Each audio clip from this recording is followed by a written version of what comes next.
ہے اور عمل کا نام دے دیا جائے تو اس کو عمل نہیں، اس کو آرام کہا جاتا ہے۔ عمل مشقت کا نام ہے، عمل جہد مسلسل کا نام ہے، عمل ایک کردار اور کیفیت کا نام ہے کہ انسان میدان میں کودتا ہے تو مشقتوں کا سامنا کرتا ہے، تکلیفوں کا سامنا کرتا ہے، مشقتوں سے نبرد آزما ہوتا ہے، تکلیفوں کے سامنے صف آرا ہو جاتا ہے، اس کو عمل کہا جاتا ہے۔ سستی کو عمل نہیں کہا جاتا، آرام کو عمل نہیں کہا جاتا، عمل مشقت کا نام ہے، عمل تکلیف کا نام ہے۔ اور ہمیں یہ حکم دیا ہے کہ تمہیں دنیا کے اندر عمل کرنا ہوگا، پھر اس عمل کا نتیجہ تمہیں آخرت میں دیا جائے گا۔ تمہیں دنیا کے اندر تکلیفوں کو برداشت کرنا ہوگا، پھر اس تکلیف کے برداشت کرنے کا جو اجر ہوگا وہ تمہیں مرنے کے بعد اللہ کی بارگاہ سے عطا کیا جائے گا۔ تو ہمیں عمل کا حکم، اسلام اپنے ماننے والے کو بزدل نہیں دیکھنا چاہتا، اسلام نے اسی لیے منع کر دیا، فرمایا لا رہبانیت فی الاسلام، کہ کوئی بندہ مخلوق سے کٹ جائے، اپنے معاملات سے کٹ جائے، تمام چیزوں سے ہٹ جائے، علائق دنیا سے بے خبر ہو، خلائق دنیا سے بے نیاز ہو، اور جا کر جنگل کے اندر فقط تسبیح کے دانے گراتا رہے، اسلام کہتا ہے مجھے ایسے مسلمان کی ضرورت ہی نہیں ہے۔ اسلام ایسے مسلمان کی طلب نہیں کرتا، نہ ایسے کو اسلام مسلمان کی تبلیغ کرتا ہے۔ اسلام اپنے ماننے والوں کو میدان عمل کا مجاہد بنانا چاہتا ہے۔ اسی لیے صحابہ کرام کی زندگی کو دیکھتے کہ صحابہ کرام اگر اپنے شب کو اللہ کی یاد میں مصلیوں کی پیٹھ پر بسر کرتے تھے تو وہ دن کے اجالے میں بھی حق اللہ کی آواز بلند کرتے ہوئے گھوڑوں کی پیٹھ پر ہی اپنے دن کو بسر کیا کرتے تھے۔ تو وہ عمل سے خالی تھوڑی تھے، عمل، کوشش، مشقت، لگن، جہد مسلسل، سعی پیہم، یہ سب صحابہ کرام کی زندگی کے اندر تھا کہ ایک مسلمان کو اسی شے کا حکم دیا گیا۔ اور پھر یہ بات یاد رکھیے گا کہ جب انسان عمل کے میدان میں قدم رکھتا ہے پھر اس مسلمان کے سامنے بہت سے چیلنجز آتے ہیں، اس مسلمان کے سامنے بہت ساری چیزیں بحیثیت چیلنج کی آتی ہے کہ اب اس کو آزمایا تو جائے کہ یہ آزمائش میں کتنا اچھا ہے کتنا اچھا نہیں ہے۔ اور یہ چیلنج اللہ تعالیٰ نے اپنے محبوب کریم علیہ الصلاۃ والتسلیم کی زندگی کے اندر بھی رکھا ہوا تھا۔ آپ دیکھیے نا، حضور علیہ الصلاۃ والسلام کو ہر بندہ کہتا تھا کہ آپ صادق ہیں، آپ امین ہیں، آپ سچے ہیں، سب یہی کہتے تھے۔ مگر 40 سال کی عمر میں جب حضور نے کہا یا ایھا الناس انی رسول اللہ، کہ لوگوں میں اللہ کا بھیجا ہوا ہوں، بس تم لوگ اس بات کی گواہی دے دو۔ تو جو صادق اور امین کہتے تھے اب انہی لوگوں نے معاذ اللہ کاہن اور جادوگر کہنا شروع کر دیا۔ یہی تو چیلنج تھا کہ جو اپنے تھے اب وہ جدا ہو گئے، جو آتے تھے اپنی پلکوں کو بچھاتے تھے اب وہی لوگ خون پر آ گئے، جو دید و دل کو فرش راہ کیے ہوئے تھے اب وہی لوگ حضور علیہ الصلاۃ والتسلیم کی گردن تک اپنی تلوار کو پہنچانے میں لگ گئے۔ یہ چیلنج تھا حضور کے لیے کہ حضور اب دین کی تبلیغ کریں گے یا ان کے دید و دل کی طرف جائیں گے، اب اللہ کے پیغام کو پہنچائیں گے یا ان کی واہ واہ میں رہ جائیں گے۔ اس چیلنج کو قبول کیا اور حضور علیہ الصلاۃ والسلام نے نہیں فرمایا کہ اگر یہ لوگ آسمان سے چاند کو اتار کر میرے سیدھے ہاتھ میں اور سورج کو اتار کر میرے الٹے ہاتھ میں رکھ دیں گے، فرمایا خدا کی عزت و جلال کی قسم میں اس وقت بھی اپنے رب کی تبلیغ سے باز نہیں آؤں گا۔ اس چیلنج کو قبول کیا حضور علیہ السلام نے۔ پھر مزید چیلنج آپ دیکھیے، ابھی مکی زندگی تھی، مکی زندگی میں جب حضور نے کہا کہ میں اللہ کا رسول ہوں، اللہ کا پیغمبر ہوں، اب ایک نیا چیلنج آ گیا جس کو ہم لوگ شعب ابی طالب کہتے ہیں۔ یہ شعب یہ اصل میں دو پہاڑوں کے درمیان کی جو جگہ ہوتی ہے اس کو عربی زبان میں شعبن کہا جاتا ہے، یعنی آس پڑوس میں دو پہاڑ ہوں اور یہ بیچ میں جو جگہ ہے اس کو شعبن کہا جاتا ہے۔ حضرت ابو طالب کی زمین ملکیت میں تھی تو وہ زمین کا حصہ شعب ابی طالب کے نام سے مشہور ہو گیا تھا۔ تو جب کافروں کو کچھ نہیں ہوا تو اب کافروں نے یہ طے کر لیا کہ معاذ اللہ اب ہم حضور علیہ السلام کی جان لے کر ہی سکون سے بیٹھیں گے۔ تو ابو طالب نے بنو ہاشم کو بلایا اور کہا کہ یہ ہمارے خاندان کا فرزند ہے، یعنی حضور علیہ السلام، اگر کوئی بندہ ان کی طرف تلوار اٹھائے گا تو ہمیں یکجا ہو کر ان کی حفاظت کرنی ہوگی۔ اور ابو طالب تمام بنو ہاشم کو لے کر وہ شعب ابی طالب کے اندر محاصرہ کر لیا، وہاں چلے گئے۔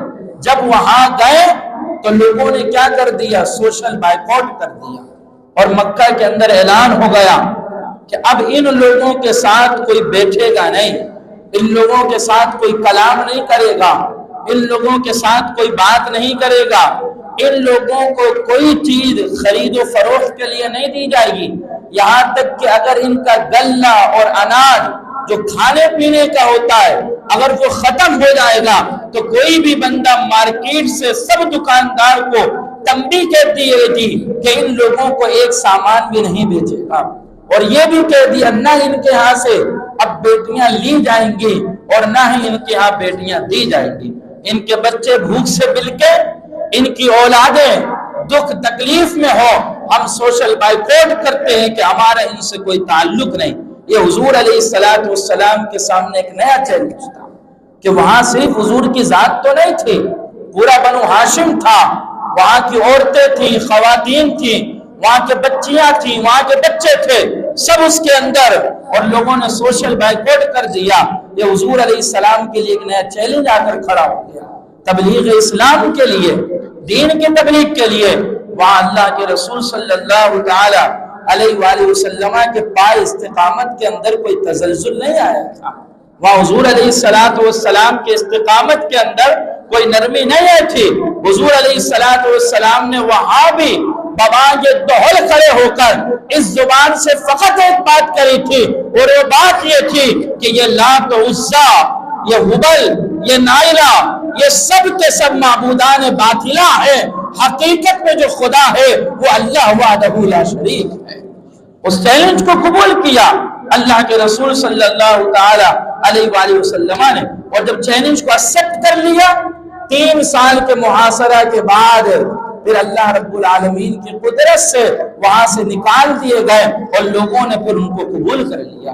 لیکن زمانے نے چیلنج کیا، یہ چیلنج ہر ایک کی زندگی میں آتا ہے، چاہے وہ نبی محتشم کیوں نہ ہو، چاہے وہ رسول اکرم کیوں نہ ہو، چاہے وہ رؤوف الرحیم، ہم سب کے آقا و مولا محمد مصطفیٰ صلی اللہ علیہ وسلم کی ذات مطہرہ کیوں نہ ہو۔ حضور کی شخصیت کے سامنے، آپ کی ذات کے سامنے چیلنجز آئے، جب آپ نے اپنی نبوت کا اعلان فرمایا، جب آپ نے تبلیغ کیا، آپ نے ان چیلنجز کو قبول کیا اور اسلام سے انحراف نہیں کیا، آپ نے ان چیزوں کو قبول کیا، آپ نے اللہ کی تبلیغ کے اندر کسی کمزوری کا اظہار نہیں فرمایا، تو اس چیلنج کو قبول کرنا یہ مسلمانوں کے لیے ضروری ہوتا ہے۔ پھر آپ دیکھیے صحابہ اکرام، ان کے سامنے دوسرا چیلنج تھا، ان کے سامنے چیلنج یہ تھا کہ کوئی بھی بندہ اگر اس زمانے میں، اس ماحول میں اپنی زبان پر اگر کہہ دیتا کہ اشہد ان لا الہ الا اللہ واشہد ان محمدا عبدہ ورسولہ، تو تمام کے تمام کافروں کی تلواریں نیام سے نکل کر اس کی گردنوں پہ آ جایا کرتی تھی۔ کیا حضرت بلال حبشی کا واقعہ ہمیں نہیں پتا کہ جب انہوں نے اپنی زبان سے احد احد کہا، اس وقت کا چیلنج یہ تھا کہ کلمہ کو پڑھا جائے، اس وقت چیلنج یہ تھا کہ اللہ کی وحدانیت کا اظہار کیا جائے، اس وقت کا چیلنج یہ تھا کہ حضور کی رسالت کو قبول کر کے اس کا اظہار کیا جائے۔ صحابہ اکرام نے اس چیلنج کو قبول کیا، حضرت بلال حبشی نے اس چیلنج کو قبول کیا، اور ببانگ دہل تمام کافروں کے سامنے کھڑے ہو کر کہا کہ میں معبودان باطلہ سے انکار کرتا ہوں اور میں اللہ وحدہ لا شریک کا اقرار کرتا ہوں۔ لوگوں نے مار پیٹ کیا، زد و کوب کیا، تان و تشنیع ہوئی، بلال حبشی کی گردن کے اندر رسی ڈال کر کھینچا گیا۔ کسی نے کہا کہ زبان سے کہہ دو کہ نہیں مانتا، دل میں تسلیم کر لو۔ حضرت بلال حبشی نے پلٹ کر کہا کہ نہیں، اللہ احد، اللہ احد، کہ یہ نہیں کہہ سکتا یہ چیلنج تھے ان کے سامنے. چاہتے تو زبان سے کچھ کہہ دیتے ہیں، دل سے کچھ اور ہوتا تو بچنے کا ایک راستہ تھا، شریعت اس کی اجازت دیتی ہے، مگر وہاں چیلنج تھا، اس چیلنج کو قبول کرنا تھا. حضرت زنیرہ یہ اللہ کے رسول صلی اللہ تعالی علیہ وآلہ وسلم کی ایک صحابیہ تھی، یہ بھی باندی تھی. جب اسلام کو قبول کیا تو اس کے آقا نے ان کو اس قدر زدو کوب کیا، اس قدر مارا کہ اس خادمہ کی آنکھ کی بینائی واپس چلی گئی تھی. بینائی چلی گئی تھی، آپ اندھی ہو گئی. تو کسی کافر نے کہا، بلکہ ابو جہل ہی تھا، اس نے کہا کہ دیکھو لات و عزا نے تمہاری آنکھ کی بینائی سلب کر لی. تو آپ نے پلٹ کر کہا کہ میرا رب لات و عزا نہیں، میرا رب اللہ وحدہ لا شریک ہے، اور وہ اس بات پر قادر ہے کہ وہ رب میری بینائی کو واپس لوٹا سکتا ہے. رات گزری، صبح ہوئی، حضرت زنیرہ نے آنکھیں کھولا تو ہر چیز ان کی نگاہوں کے سامنے واضح ہو چکی تھی، اور اللہ تعالیٰ نے بینائی کو واپس لوٹا دیا. چیلنج قبول کیا، اللہ کی قدرت کا اظہار ہوا. تو حضور کے سامنے کے چیلنجز وہ تھے، صحابہ کے سامنے کے چیلنجز کلمہ پڑھنا تھا، اللہ کی ربوبیت اور اس کی رسالت کا اظہار تھا. صحابہ اکرام نے اس چیلنج کو قبول کرا، اور اللہ تعالیٰ کی قدرت کا اظہار کہ تھوڑے سے عرصے میں ایک لمبی زمین پر، ایک لمبے خطے پر اللہ کے ان محبوب بندوں نے اسلام کے پرچم کو لہرا کے دکھا دیا تھا. اس چیلنج کو قبول کرا. تو عزیزان محترم، ہم جس دور کے اندر اپنی زندگی گزار رہے ہیں، ہم جس دور کے اندر رہ رہے ہیں، اس دور میں بھی کچھ چیلنجز ہیں کہ بحیثیت مسلمان اور بحیثیت نبی، جس طرح اللہ کے رسول صلی اللہ علیہ وآلہ وسلم نے ان چیلنجز کو قبول کر کے اسلام کے پرچم کو بلندی عطا فرمایا، اور ان چیلنجز کو قبول کر کے اپنے رب کی وحدانیت کی تبلیغ کیا، اور ان چیلنجز کو ایکسپٹ کر کے اپنی رسالت کا پیغام پہنچایا. اور جس طرح صحابہ اکرام نے اپنے وقت کے چیلنجز کو قبول کر کے اسلام کے جھنڈے کو چار دانگے عالم میں پھیلایا، اب زمانہ تقاضا ہم سے کر رہا ہے کہ ہم اپنے دور کے چیلنجز کو قبول کر کے اسلام کے جھنڈے کو پھر سے قوت عطا کریں. ہم اپنے دور کے چیلنجز کو قبول کر کے اسلام کو قوت فراہم کریں، اسلام کو مضبوطی فراہم کریں. ہمارے دور کا عزیزان محترم چیلنج یہ نہیں ہے کہ ہم کلمہ پڑھ لیں.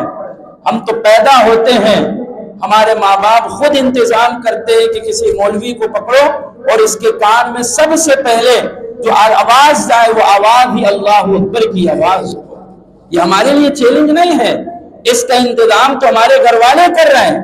اس دور میں نماز پڑھنا یہ چیلنج نہیں ہے. جو نماز پڑھتا ہے، چاش پڑھتا ہے، اشراق پڑھتا ہے، نماز تراویح پڑھتا ہے، نماز تہجد پڑھتا ہے، اس کا چیلنج نہیں ہے. دنیا والے تو اسے تقویدار کہتے ہیں، ہر بندہ اسے تقویدار کہتا ہے. کوئی امامہ لگا لے اور تسبیح لے کر بیٹھ جائے اور صبح شام اللہ اللہ کرتا رہے، صبح شام ذکر کرتا رہے، صبح شام اس کے نغمے الاپتا رہے، یہ اس کا چیلنج نہیں ہے. معاشرت اسے کو قبول کرتا ہے، ہم تو اسے کو قبول کرتے ہیں، اور اتنا قبول کرتے ہیں تو ہم تو اس کے پاس جاتے کوئی دم کر دو، ہم تو انہیں اتنا مان لیتے ہیں کہ ان کے دم میں تاثیر کو قبول کر لیتے ہیں. تو یہ چیلنج ہمارے دور کا یہ نہیں ہے کہ نمازیں پڑھی جائیں، چیلنج ہمارے دور کا یہ نہیں ہے کہ ہم تسبیح پڑھیں، چیلنج ہمارے دور کا یہ نہیں ہے کہ ہم وظیفہ پڑھیں. اس کو تو ہر بندہ قبول کر رہا ہے، اس کو ہر بندہ مان رہا ہے. ہمارے دور کا جو اس وقت سب سے بڑا چیلنج ہے وہ چیلنج یہ کہ ہم اپنے اندر یہ ہمت اور یہ قوت پیدا کریں کہ ہم ببانگ دہل کہہ سکیں کہ یہ کام شریعت کے خلاف ہے، لہذا میں یہ کام نہیں کر سکتا. یہ ہمارے دور کا چیلنج ہے کہ ہمارے اندر اتنی جرأت ہونی چاہیے، اتنا پاور ہونا چاہیے، اتنی طاقت ہونی چاہیے کہ ببانگ دہل کہہ سکیں یہ کام خلاف شرع ہے، شریعت کے خلاف میں کام نہیں کر سکتا. یہ جرأت ہونی چاہیے. یہ جرأت ہم میں نہیں ہے، یہ جرأت ہم میں نہیں ہے. ہم نمازیں پڑھتے ہیں، روزے رکھتے ہیں، ہم سے بڑا تقویدار کوئی نہیں، ہم سے بڑا متقی کوئی نہیں، ہم سے بڑا پرہیزگار کوئی نہیں. مگر ہمارے گھروں میں شادی ہو جائے نا میاں، ہم کہتے ہیں بیوی کی بات میں ہم مجبور ہیں، بچوں کی باتوں میں ہم مجبور ہیں، اپنی بچیوں کی باتوں میں ہم مجبور ہیں. ہم گھر والوں کو کہہ نہیں سکتے کہ یہ خلاف شرع کام ہے، میرے گھر یہ کام نہیں ہو سکتا. وہ بندہ جو گانوں کے خلاف ہوتا ہے، اس کے گھر میں گانا بجتا ہے، اس کو پکڑ کر پوچھا جائے، وہ کہتا ہے میں اس کو نہیں مانتا، میں اس کو قبول نہیں کرتا، مگر گھر والوں کی طرف سے مجبور ہوں جبھی میرے گھر یہ چیز ہو رہی ہے. میاں اب یہ تمہارے لیے چیلنج ہے کہ اللہ نے تمہیں اپنے گھر کا سربراہ بنایا ہے، اپنے گھر کا بڑا بنایا ہے، تم دبانگ دل کہہ سکو یہ کام شریعت کے خلاف ہے، میرے گھر کی دہلیز پہ یہ کام نہیں ہو سکتا ہے. یہ ہمارے دور کا چیلنج ہے کہ غلط کو آپ غلط کہہ سکو. آپ میرے سامنے آئیں، میں آپ کے قصیدے پڑھنا شروع کروں، آپ کی مدح سرائی کروں، آپ مجھ سے ناراض تھوڑی ہوں گے، کہیں گے یہ تو بڑے اچھی چیزیں ہیں بھائی، ان کے پاس جاؤ یہ تو قصیدے گاتے ہیں، یہ مدح سرائی کرتے ہیں. چیلنج یہ نہیں ہے، چیلنج میرے لیے یہ ہے کہ میں آپ کی غلطی پر آپ کو ٹوک سکوں کہ آپ غلط کام کر رہے ہیں. یہ چیلنج ہے میرے لیے کہ آپ کے نذرانے پر میں اپنی نگاہوں کو جھکا نہ لوں کہ میاں صاحب تو بڑا نذرانہ دیتے ہیں، ان کو میں کہہ دوں گا تو یہ بھی جائیں گے، نذرانے بھی چلے جائیں گے. یا فلاں بندہ مدرسے کے ساتھ تعاون کرتا ہے، اگر میں اس کو کہہ دوں گا یہ بھی چلا جائے گا، مدرسے کا تعاون بھی چلا جائے گا. یہ نہیں، چیلنج یہ ہے کہ غلط ہے تو غلط ہے، صحیح ہے تو صحیح ہے. یہ ہمارے دور کا چیلنج ہے کہ آج ہمارے اندر یہ تپڑ نہیں ہے. ہم ویسے بڑے چودھری صاحب ہیں، ہم ویسے بڑے ہمت والے ہیں، ہم ویسے بڑے طاقت اور اپنے بلبوتے پر سینہ چھوڑا کر کے گھوم رہے ہوتے ہیں، مگر یہ ہمت کہ یہ کام خلاف شرع ہے، نہ یہ کام میں کروں گا نہ یہ کام دوسرے کو کرنے دوں گا، یہ ہمارے اس دور کا چیلنج ہے کہ اس کو قبول کرے نا بندہ، اس کو ایکسپٹ کرے. آپ میں سے کتنے لوگ ہیں جو قریب قرب و جوار کے اندر مزدوری کرنے آتے ہیں یا اپنے یہاں مزدور رکھتے ہیں، آپ اپنے ورکروں سے 1000 کام کروا لیتے ہیں. آپ کا چیلنج یہ ہے کہ آپ پابندی لگا دیں کہ میری اس فیکٹری کے اندر جو بے نمازی ہوگا اس کو کام نہیں دیا جائے گا، اسی کو کام دیا جائے گا جو نماز پڑھے گا. اللہ کی عزت و جلال کی قسم، اس کی برکتیں نہ صرف آپ کی فیکٹری کے اندر، اس کی برکتیں آپ کے گھروں کے اندر بھی منتقل ہوں گی. آپ ہمت تو کریں، آپ آگے تو بڑھیں، آپ خلاف شرع کاموں کو چھوڑنے کے عادی تو بنیں، آپ کوشش تو کریں. اللہ تعالیٰ پھر برکتوں کو نازل فرماتا ہے، پھر آسانیاں کرتا ہے. تو اس دور کے اندر ہمیں یہ جرأت پیدا کرنی ہوگی، ہمیں یہ طاقت اپنے اندر پیدا کرنی ہوگی، ہمیں اپنے ظرف کو وسیع کرنا ہوگا، ہمیں اپنی زبانوں کے اندر یہ لہجہ اپنانا ہوگا کہ جو کام خلاف شرع ہے اس کام کو نہ میں قبول کروں گا نہ اس کام کو دوسرے کو قبول کرنے دوں گا. یہ ہمارے دور کا چیلنج ہے. تو ہم اگر اس چیلنج سے ہٹ گئے تو پھر کیا بچا؟ ہم خلاف شرع کام کرتے رہیں اور نمازیں پڑھتے رہیں، روزے رکھتے رہیں، زکات دیتے رہیں، مسجدیں بناتے رہیں، مدرسے بناتے رہیں. میاں یہ آپ کے دور کا چیلنج نہیں ہے. یہ سب کام کرنے والوں کو تربیت کے میدان میں مشقتوں کا سامنا نہیں کرنا ہوتا. جس طرح وہاں اللہ کی وحدانیت کی تبلیغ پر حضور علیہ السلام کو تکلیف دی گئی، شعب ابو طالب کا معاملہ ہوا، طائف کی گلیوں کا معاملہ ہوا، مکہ کے بازار میں حضور کے بوانگ دہل، قہر اور مجنون اور ساحر کہا گیا، وہاں ان معاملات پہ نہیں کہا گیا، وہاں چیلنجز کے قبول کرنے پر کہا گیا ہے. صحابہ کرام کے جسم سے ان کے جو گھال ہیں ان کو جدا ان باتوں پہ نہیں کیا گیا تھا، ان کو تکلیفیں ان باتوں پہ نہیں کی گئی تھی. انہوں نے اپنے وقت میں اپنے سامنے والوں سے نبرد آزما ہوئے تھے، ان کے سامنے سفارہ کیا تھا. پھر اللہ نے وہ ترقی، وہ عروج، وہ شان، وہ رفعت، وہ مقام اللہ نے اپنے محبوب کو اور اپنے محبوب کے صحابہ کو عطا فرمایا تھا. اگر آج ہم چاہتے ہیں اللہ تعالیٰ وہی زمانہ فاروقی کو لوٹا دے، اگر ہم چاہتے ہیں اللہ تعالیٰ وہی صلاح الدین ایوبی کی طاقت ہمیں نصیب فرما دے، اگر ہم چاہتے ہیں کہ اللہ تعالیٰ آج ہم نے بھی محمد بن قاسم کو پیدا کرے، تو ہمیں ایسی ماؤں کی تربیت کرنی ہوگی جن کی گودوں کے اندر امام سیدنا حسین رضی اللہ تعالیٰ عنہ کی جیسی اولادیں پلا کرتی ہیں. ہمیں ان ماؤں کا انتظام کرنا ہوگا جن کے ہاں طارق ابن زیاد جیسے لوگ پرورش پاتے ہوں گے. ہمارے ان باپوں کا انتخاب کرنا ہوگا جو باپ اس طرح کی تربیت کرتے ہو. ہمیں اپنے ماحول کے اندر اس کی درستگی کرنی ہوگی. تو یہ ہمارے اس دور کا ہم سب کے لیے ایک چیلنج ہے کہ اس کو قبول کیا جائے. اور وہ چیلنج یہ ہے کہ بس آپ یہ بات اپنے ذہن میں بٹھا لیں, اپنے دل و دماغ میں پیوست کر لیں, اپنے دامن کے ساتھ گرہ باندھ لیں کہ یہ آپ کے دور کا چیلنج ہے کہ جو کام خلاف شرع ہوگا نہ میں خود کروں گا نہ اپنے قرب و جوار والے کو کرنے دوں. بس پھر آپ ہر روز اپنے احتساب بھی کریں, مجھ سمیت ہم میں سے ہر بندہ اپنے احتساب بھی کرے کہ میں نے کوئی روک ٹوک کی کہ نہیں کی, اپنی بھی اپنے نفس کی کوئی روک ٹوک کی کہ نہیں کی, اور اپنے عائشہ اور رقیبہ کی روک ٹوک کی کہ نہیں کی. یہی روک ٹوک تو دین کا حسن ہے, یہی روک ٹوک تو دین کا حسن ہے. آج ہم لوگ کہتے ہیں کہ بھائی میں جانوں میری قبر جانے, یا میں اپنی قبر میں اکیلا جاؤں گا, یا میں کروں گا. نہیں میاں, اسلام نے یہ نہیں کہا کہ تم بس اپنی زندگی گزارو. اسلام تو ایسا حسین مذہب ہے کہ اسلام کہتا ہے کہ اگر تم جنت میں جانا چاہتے ہو تو تنہا جنت میں نہیں جاؤ, بلکہ اپنے مسلمان بھائی کا دامن تھام کر اسے بھی لے کر چلے جاؤ. اسلام تو ایسا خوبصورت مذہب ہے, اسلام تو ایسا حسین مذہب ہے. تو میرا مسلمان بھائی کوئی غلط کام کرے اور جہنم کا راستہ بنائے اور کہے کہ میں جو کروں میرا کام, نہیں میں نہیں کرنے دوں گا, یہ میرا اسلام مجھے اجازت نہیں دیتا, یہ میرا دین مجھے اجازت نہیں دیتا. میرا دین کہتا ہے کہ اگر تو اچھا کام کر رہا ہے تو اپنے مسلمان بھائی سے بھی اچھا ہی کام کروا, یہ میرا دین ہمیں اجازت دیتا ہے. تو عزیزان محترم, بس خلاصہ کلام یہ ہے کہ زندگیاں چیلنجز کے ساتھ بسر کی جاتی ہے. اس کے بغیر جو زندگی گزارتا ہے ہم اس کو کاہل کہتے ہیں, ہم اس کو غافل کہتے ہیں, ہم اس کو سست ترین بندہ کہتے ہیں. چیلنجز کو قبول کر کے جو زندگی گزارتا ہے وہی اصل میں اسلام کا مجاہد ہوتا ہے, وہی اصل میں حضور علیہ السلام کا سچا عاشق اور سچا محبوب ہوتا ہے. اور ہمارے اس دور کا چیلنج یہ ہے کہ جو کام خلاف شرع ہو نہ اسے میں کروں گا نہ دوسرے کو کرنے دوں گا. یہ قوت اور طاقت ہمیں اپنے اندر ڈالنا ہوگا. وما علیہ الا البلاغ المبین.